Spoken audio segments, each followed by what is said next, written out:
ಶುಭಾಶಯಗಳನ್ನ ಕೊಡ್ತಾ ಈಗಾಗಲೇ ಮೊದಲು ಮಾತಾಡೋದು ತಿಳಿಸಿದ ಹಾಗೆ ಹಡಪದ ಅಪ್ಪಣ್ಣವರು 12ನೇ ಶತಮಾನದ ಬಸವಣ್ಣನವರ ಕಾರ್ಯದರ್ಶಿಯಾಗಿ ಮತ್ತು ಮಹಾಮನೆಯ ಮುಖ್ಯ ವ್ಯವಸ್ಥಾಪಕರಾಗಿ ಕೆಲಸವನ್ನು ನಿರ್ವಹಿಸಿದಂಥವರು.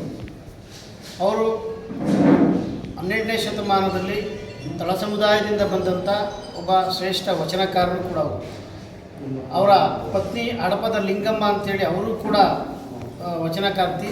ಈ ಶರಣ ದಂಪತಿಗಳು ಮಹಾಮನೆಯಲ್ಲಿ ಇದ್ಕೊಂಡು ಆವತ್ತಿನ 12ನೇ ಶತಮಾನದಲ್ಲಿ ಅನುಭವ ಮಂಟಪದಲ್ಲಿ ಇದ್ಕೊಂಡು ಬಸವಣ್ಣನವರ ಜೊತೆಗೂಡಿ ಹಲವಾರು ವಚನಗಳನ್ನು ರಚನೆ ಮಾಡೋದ್ರ ಮುಖಾಂತರ ಸಮಾಜದ ಅಂಕು ಡೊಂಕುಗಳನ್ನು ಓರೆಕೋರುಗಳನ್ನು ತಿದ್ದುವಂಥ ಪ್ರಯತ್ನವನ್ನು ಮಾಡಿದ್ರು.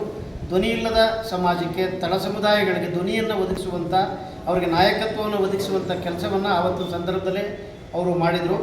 ಅಂದರೆ ಅವರ ಶರಣ ದಂಪತಿಗಳು ಅನುಭವ ಮಂಟಪದಲ್ಲಿ ಏನು ತಮ್ಮ ಸೇವೆಯನ್ನು ಸಲ್ಲಿಸಿದರು, ಆ ಸೇವೆ ಬಸವಣ್ಣನವರ ಒಂದು ಕೃಪಾ ಕಟಾಕ್ಷದಿಂದ ಅವರಿಗೆ ಒದಗಿ ಬಂದಂಥ ಒಂದು ಅವಕಾಶ. ಅವರ ಕಲ್ಯಾಣದ ಕ್ರಾಂತಿಯ ಸಂದರ್ಭದಲ್ಲಿ ಎಲ್ಲ ಸಮುದಾಯಗಳಿಗೂ, ಧ್ವನಿ ಇಲ್ಲದ ಸಮುದಾಯಗಳಿಗೂ, ತಳ ಸಮುದಾಯಗಳಿಗೂ, ದಲಿತ ಸಮುದಾಯಗಳು ಎಲ್ಲವನ್ನೂ ಕೂಡ ಒಂದು ಮಾನವೀಯ ಸಮಾಜ ನಿರ್ಮಾಣ ಮಾಡಲಿಕ್ಕೆ ಏನು ಹೊರಟರು, ಸಮ ಸಮಾಜವನ್ನು ನಿರ್ಮಾಣ ಮಾಡಲಿಕ್ಕೆ ಏನು ಹೊರಟರು ಬಸವಣ್ಣವರು, ಅದರ ಒಂದು ಭಾಗವಾಗಿ ಹಡಪದ ಅಪ್ಪಣ್ಣ, ಹಡಪದ ಲಿಂಗಮ್ಮ ಮತ್ತು ಹಡಪದ ರೇಚಯ್ಯ ಈ ಥರದ್ದು ಬೇಕಾದಷ್ಟು ವಚನಕಾರರು ಬರ್ತಾರೆ. ಅವತ್ತು ಕಾಯಕವೇ ಕೈಲಾಸ ಅನ್ನುವ ತತ್ವವನ್ನು ಏನು ಸಾರಿದ್ರು ಎಲ್ಲ ಕಾಯಕದವರು ಕೂಡ ಐದಕ್ಕಿ ಸೂಳೆ ಸಂಕವ್ವ, ಐದಕ್ಕಿ ಮಾರಯ್ಯ ಈ ಥರದ್ದು ಎಲ್ಲ ಕುಲ ಕಸುಬುಗಳನ್ನ ಮಾಡ್ತಕ್ಕಂಥ ಬಹುರೂಪಿ ಚೌಡ ಈ ಥರದಕ್ಕೆಲ್ಲ ಕುಲ ಕಸುಬುಗಳನ್ನು ಮಾಡ್ತಕ್ಕಂಥವರು ಅವರ ಕಸುಬಿನ ಜೊತೆಗೆ ಶರಣ ತತ್ವವನ್ನು ಅಪ್ಪಿಕೊಂಡು ವಚನಗಳ ರಚನೆಯಲ್ಲಿ ತೊಡಗಿ ಸಮಾಜಕ್ಕೆ ತಮ್ಮದೇ ಆದಂಥ ಒಂದು ಕೊಡುಗೆಯನ್ನು ಸಲ್ಲಿಸಿದಂಥ ಒಂದು ಪ್ರಮುಖವಾದಂಥ ಕಾಲಘಟ್ಟ 12ನೇ ಶತಮಾನ. ಕಲ್ಯಾಣದ ಕ್ರಾಂತಿ ಇಡೀ ವಿಶ್ವದಲ್ಲಿ ನಡೆದಂಥ ಸಮಾನತೆಗಾಗಿ ನಡೆದಂಥ ಮೊಟ್ಟ ಮೊದಲ ಕ್ರಾಂತಿ ಅಂತ ಹೇಳೋದು ತಪ್ಪಾಗಲ್ಲ.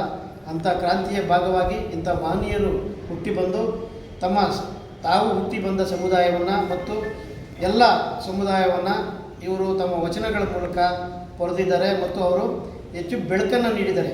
ಹಾಗಾಗಿ ಅವ್ರನ್ನ ಇವತ್ತು ಇಷ್ಟು ವರ್ಷಗಳಾದರೂ ಕೂಡ ನಾವು ಯಾಕೆ ನೆನೆಸ್ಕೋತೀವಿ ಅಂತಂದರೆ ಅವರು ಮಾಡಿರುವಂಥ ಸಾಧನೆ ಮತ್ತು ಅವರು ಆಧ್ಯಾತ್ಮಿಕವಾಗಿ ಮತ್ತು ಶರಣ ಚಳುವಳಿಯ ಮಾರ್ಗದಲ್ಲಿ ಅವರು ಕೊಟ್ಟಂಥ ಕೊಡುಗೆಗಳ ಸ್ಮರಣೆಗಾಗಿ ನಾವಿವತ್ತು ಅವ್ರನ್ನ ನೆನಪಿಸ್ಕೊತಾ ಇದ್ದೀವಿ.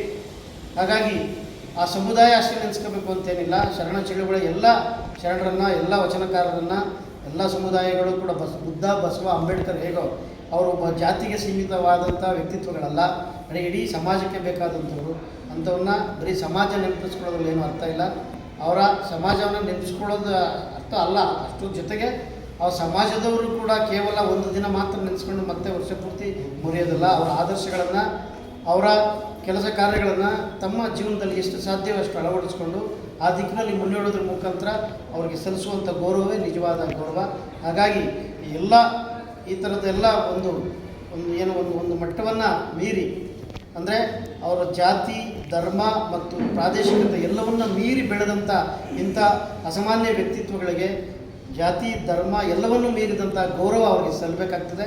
ಆ ಗೌರವನ ಎಲ್ಲರೂ ಕೂಡ ಸಲ್ಲಿಸಿದಾಗ ನಿಜವಾಗ್ಲೂ ಅವರು ಎಲ್ಲರೊಳಗೂ ಒಂದಾಗ್ತಾರೆ. ಆವಾಗ ತಾರತಮ್ಯಗಳು, ಭೇದಗಳು ತೊಲಗ್ತವೆ ಅಂತೇಳಿ ಒಂದು ಮಾತು ಮುಗಿಸಿದೆ.